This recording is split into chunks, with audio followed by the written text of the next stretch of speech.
এই তো আপনি জানেন এক একটা আগে কি হতো, আগে হয়তো 10 জন 15 জনের নাম থাকতো আর কতগুলি বেনামে দিয়ে পুলিশ মামলা দিত। আর এইবার হয়েছে কি, আপনারা মামলা দিচ্ছেন, 10 জন 15 জনের নাম দিচ্ছেন, 200-250 বেনামি লোক দিচ্ছেন। এই জন্য কিন্তু ইনভেস্টিগেশনও দেরি হয়ে যাচ্ছে। এই জনগণের যে কতগুলি অনেক, হ্যাঁ, এর ভিতরে অনেক দোষী আছে, অনেক নির্দোষী লোকেরও আপনার সে আসামি করে দিচ্ছে। এই জন্য কিন্তু ইনভেস্টিগেশন দেরি হচ্ছে। এই জন্য আমরা দেখব যে দোষী তারা আমরা শাস্তির আওতায় নিয়ে আসবো, আর যে নির্দোষী যে নির্দোষ সে যেন কোনো অবস্থায় সাজা না পায় এই ব্যবস্থা আমরা করব।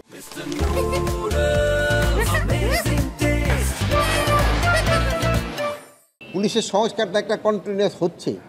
আমরা দেখবেন এই কিছুদিনের ভিতরেই আমরা এখানে পাইলট একটা প্রজেক্ট নেওয়া হয়েছে। আপনারা সবসময় বললেন জিডি এবং ওই মামলা পুলিশ নিতে চায় না, এই জন্য এটা অনলাইনেই দিতে পারবে। সিলেট রিজনে কিন্তু আমরা অলরেডি শুরু করে দিচ্ছি সিলেটে, এটা পুরো বাংলাদেশে আমরা শুরু করে দিবে। যেমন আমরা দেখছেন এখন পাসপোর্টে পুলিশ ভেরিফিকেশনের দরকার পড়ে না। এইরকম এই ইসের জন্য আপনারা এই জিডি করতে, তারপরে করার জন্য, ওই মামলা করার জন্য আপনাদের থানায় আসতে হবে না। ওই অনলাইনে আপনারা থানায় না এসে এই মামলা করতে পারবেন।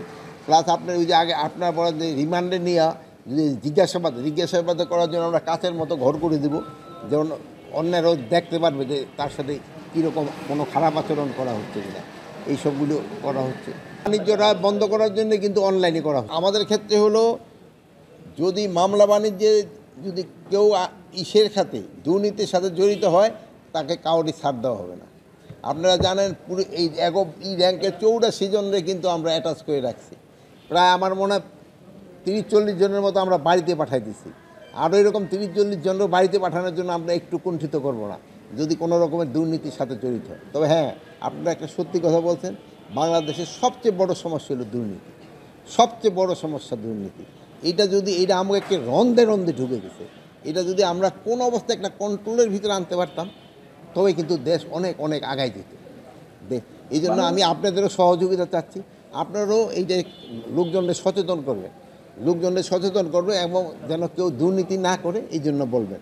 যেমন আপনারা এই জন্য যদি সবসময় সত্যি সংবাদ প্রকাশ করেন, তবে কিন্তু লোকজনে এই দিকে কিন্তু হবে।